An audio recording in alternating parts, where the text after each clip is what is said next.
Hi guys, কেমন আছো তোমরা সবাই? আজকে আমি তোমাদের সাথে এমন একটা ড্রামা এক্সপ্লেনেশন করতে যাচ্ছি, যেই ড্রামায় ভালোবাসার মানুষকে খোঁজার জন্য ডিএনএ ম্যাচিং করতে হয়। হ্যাঁ, তোমরা ঠিকই ভাবছো। নেটফ্লিক্সে কিছুদিন আগে মুক্তি পাওয়া ডিএনএ লাভার ড্রামাটি আমি আজকে এক্সপ্লেনেশন করতে যাচ্ছি। তো এর এপিসোড 1 এক্সপ্লেনেশন শুরু করা যাক। প্রথমেই আমরা দেখতে পারি মেয়ে লিড সুজিনকে। সে একটি সেমিনারে বলে ভালোবাসার সময় নষ্ট ছাড়া আর কিছু নয়। আসলে সে লাভকে না, ডেটকে পুরোটাই ওয়েস্ট বলেছে। এর আগে সে যত ছেলেদের সাথে রিলেশনে গেছে সবাই তার সাথে চিট করেছে। আসলে ব্রেকআপ হয় তাদের মিসম্যাচিং এর জন্য। এরপরে আমরা দেখতে পাই দুইটা ছেলে মেয়ে নিজেদের মধ্যে ঝগড়া করছে এবং শেষে ব্রেকআপ করছে। মেয়েটি ভাবতে থাকে এই ব্রেকআপ হওয়ার জন্য কি সে দায়ী। অবশেষে সে বুঝতে পারে এটা তার ভুল নয়। আমি যে প্রেমে পড়েছি এটি আমার ভুল নয়, আবার যার প্রেমে পড়েছি তারও ভুল নয়। এটি আসলে আমাদের ভাগ্য। যদি কেউ ভাগ্যে থাকে তাহলে সে আমাদের সাথে থাকবে, আর ভাগ্যে না থাকলে সে আমাদের সাথে থাকবে না। এই ভাগ্যের গোপন সূত্র হলো আমাদের ডিএনএ। যার সাথে এই ডিএনএ ম্যাচ করবে সেই হবে আমাদের ডিএনএ লাভার। একজন মেয়েটিকে ডিএনএ লাভারের কথা জিজ্ঞেস করলে সে বলে আর ডিএনএ লাভার আছে। তখন দেখা যায় একটি ছেলে সেমিনারে প্রবেশ করে কিন্তু তার মুখ স্পষ্ট দেখা যায় না। এরপরে দেখা যায় মেয়েটির হঠাৎ ঘুম ভেঙে গেছে। সে আসলে স্বপ্ন দেখছিল। তখন তার ফোনে রিমাইন্ডার বাজতে থাকে। সেখানে দেখা যায় ৮টার সময় স্যাংমিন এর সাথে দেখা করার কথা। এরপর আমরা দেখতে পাই শিম ইয়ংকে। লিনা নামের একটি মেয়ে যে তার বন্ধুর বার্থডে পার্টিতে গিয়েছিল, সে আসলে সিম ইয়ং এর গার্লফ্রেন্ড। সে সিম ইয়ংকে কল দিয়ে বলে তার পার্টি থেকে নিয়ে যেতে। সিম বলে সে তার জন্য ৩০ মিনিট অপেক্ষা করবে, এর মধ্যে মেয়েটি আসলে তাকে পিক করবে। এরপর দেখা যায় শোজিন একটি রেস্টুরেন্টে এসেছে স্যাং এর সাথে দেখা করতে। শোজিন এসে দেখে স্যাং তার জন্য ওয়েট করছে, তাই সে দুঃখ প্রকাশ করছে। ছেলেটির অনেক চুল পড়তো, তাই মেয়েটি চুল পড়া বন্ধের জন্য একটি সলিউশন নিয়ে আসে। এরপর ছেলেটি বলতে থাকে তুমি আসলে আমার টাইপের না। ছেলেটি আজকেই ব্রেকআপ করতে চায়। মেয়েটি তখন বলে এটা সম্ভব নয়, আমাদের ডিএনএ তো ম্যাচ হয়েছে। ছেলেটি তখন রেগে বলে আমি এই ডিএনএ এর কথা শুনতে শুনতে অসুস্থ হয়ে যাচ্ছি। সে ব্রেকআপ করতে চায় এবং মেয়েটিকে বলে সে যেন তার মতো কাউকে খুঁজে বের করে। তখন ছেলেটি উঠে চলে আসে। ওরা বাইরে এসে আবার ঝগড়া করতে থাকে।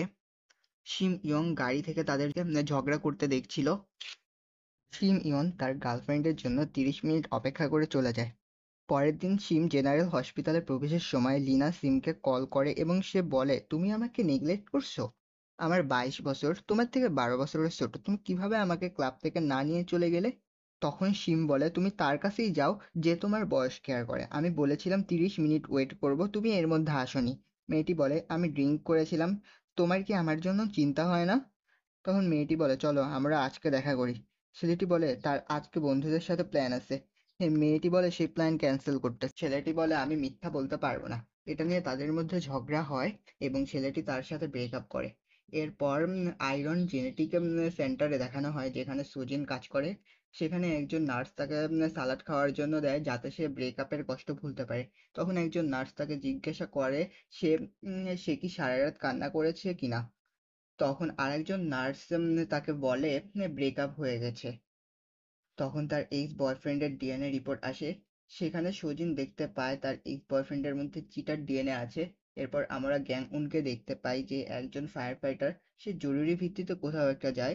সেখানে সে একটা রুমে প্রবেশ করে দেখতে পায় একটি মেয়ে অজ্ঞান হয়ে পড়ে আছে। সে তাকে নিয়ে অন্য রুমে আসে। তারপর তার জ্ঞান ফিরে আসে এবং আমরা দেখি সে প্রেগনেন্ট। এখান থেকে আমরা জানতে পারি যে মেয়েটি আগেও একবার সুইসাইড করার চেষ্টা করেছিল এবং গ্যাংহুন তাকে বাঁচিয়েছিল। গ্যাংহুন মেয়েটিকে তার নাম্বার দেয়। এরপরে গ্যাংহুনের কাছে সজিনের কল আসে।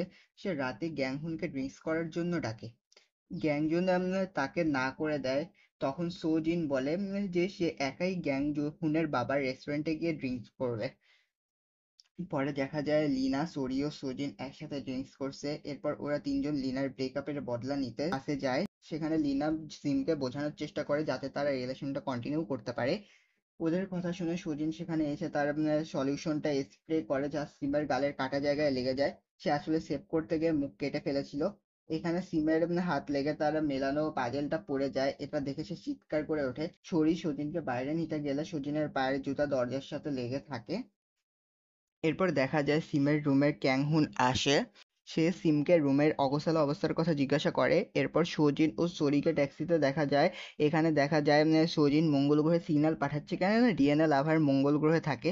এরপর দেখা যায় সিম কাংকে বলে যাতে সে লিনাকে ট্যাক্সিতে তুলে দেয়। ট্যাক্সিতে তুলে দেওয়ার পূর্বে ক্যাং লিনাকে বলে এই বয়সে পড়াশোনা করতে। অপরদিকে দেখা যায় সিম সজিনের ফেলে রাখা জুতা প্যাকেট করছে। এরপর দেখা যায় সো-জিন ক্যাং হুনের কলের সাউন্ডে ঘুম থেকে ওঠে। ক্যাং সো-জিনকে গত রাতের কথা জিজ্ঞাসা করলে দেখা যায় তার কিছুই মনে পড়ে না। পরে হঠাৎ তার মনে পড়ে গত রাতে সে সুরির সাথে কোথাও গিয়েছিল। এরপর দেখা যায় সিমকে তার ফেসে দাড়ি বের হতে শুরু করেছে, কেননা তার মধ্যে ওই ডিএনএ প্রবেশ করেছিল। আবার অন্যদিকে দেখা যায় সুজিন তার সলিউশন খুঁজতে থাকে। তখন তার মনে পড়ে যে গত রাতে কারো উপর এটাকে স্প্রে করেছিল। পরক্ষণেই বলে সেটা তার স্বপ্ন হবে।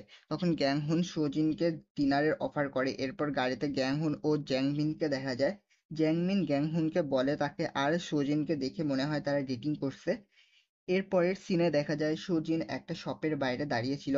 সেখানে সে হেইয়নকে তার এক্স বয়ফ্রেন্ডের সাথে দেখে। এখানে সো-জিন ও তার এক্স এর মধ্যে ঝগড়া হয়। এক পর্যায়ে তার এক্স তাকে থাপ্পড় মারতে গেলে সেখানে গ্যাং হুন আসে আর সে সো-জিনকে নিয়ে যায়।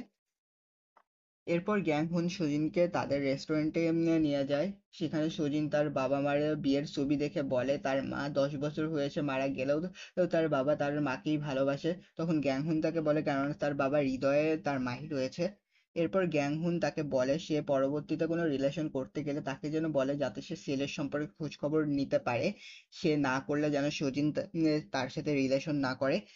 পরের দিন সকালে আমরা সিমকে দেখতে পাই। সে দেখে তার ফেসে যে পাশে সলিউশন লেগেছিল সেখানে অনেকটা দাড়ি হয়েছে। সে মুখ ঢেকে কোনোভাবে হসপিটালে প্রবেশ করে, পরে আবার সে সেভ করে। পরবর্তী সিনে দেখা যায় সুজনের একটা মেসেজ আসে যেটায় লেখা ছিল তাদের সাথে সিম জেনারেল হসপিটালের কাজ করবে। এতে সে অনেক দুশ্চিন্তা শুরু করে। তখন সে আরিকে বলে যে সে সেই সলিউশন কারো ওপর ব্যবহার করেছে, কিন্তু তার চেহারা মনে পড়ছে না। সুজিনের ডক্টর সুজিনকে বলে যে ডক্টর সিম এসে গেছে। সিম ও সুজিন পরস্পরের দিকে তাকালে তারা একে অপরকে চিনতে পারে। এটা দেখে সিম একটা হাসি দেয়, যা দেখে সুজিন ভয় পেয়ে যায়। এভাবে এপিসোড 1 শেষ হয়। তো বন্ধুরা, কেমন লাগলো এপিসোড 1 এর কাহিনী?